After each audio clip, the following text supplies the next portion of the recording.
Okay, this is a shot at the chutes, two different days. One an instructor trainer development workshop, the other a L4 ICW. This is an L3 venue, so class 2 to run down it, class 1 1+ eddy lines, maybe class 2 in places. And this is looking at watershed moves in that it's an L3 maneuver to catch the eddy both of these boaters are about to catch by my standard.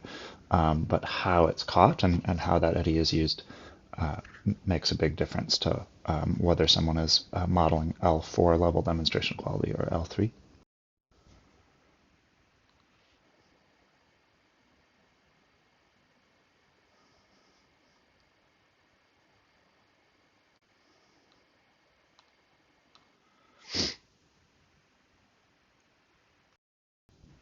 At L3, ideally an instructor candidate would be able to catch this eddy, pause there, set up safety, and leave under control.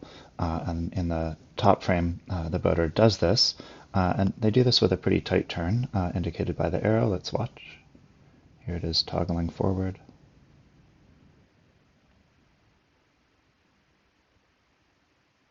So very much leaving under control, nice tight turn close to the eddy. A lot of value in that. But the main thing I want to call attention to is that here the stern starts to skid. So we have the stern sliding that way. And in this bottom one, as we'll see, this red boat will carve a wide arc deeper into the eddy. I've heard it described almost as like attaining the eddy, so like not letting the eddy current deflect our bow, kind of the same way we do when we're attaining. Let's watch this arc. Nice wide carving arc. My arrow wasn't exactly on the arc, and in particular using a nice long hanging stern draw to widen the arc of that turn, and this exceeds, I think, L4, slicing recovery towards a bow draw forward stroke to set the exit angle. So I'm gonna pause for a second. Let's watch them both again synced.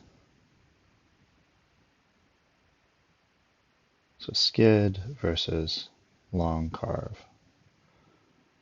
And ultimately the top boat leaves the eddy first, so advantages to that for sure.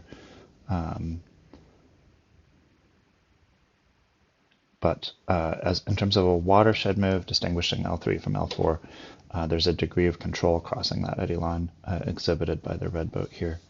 And for me, that marks the distinction, being able to control the skid of that stern, or anticipate and control. Sometimes that takes like knowing the eddy line really well. For example, right behind this swiftwater rescue tech who's prepping for a drill, you can see the frothiness of that eddy line and where you hit that froth and how it does or does not deflect your bow indicates an ability to read a subtlety and nuance in an eddy line that for me indicates L4 in this kind of venue.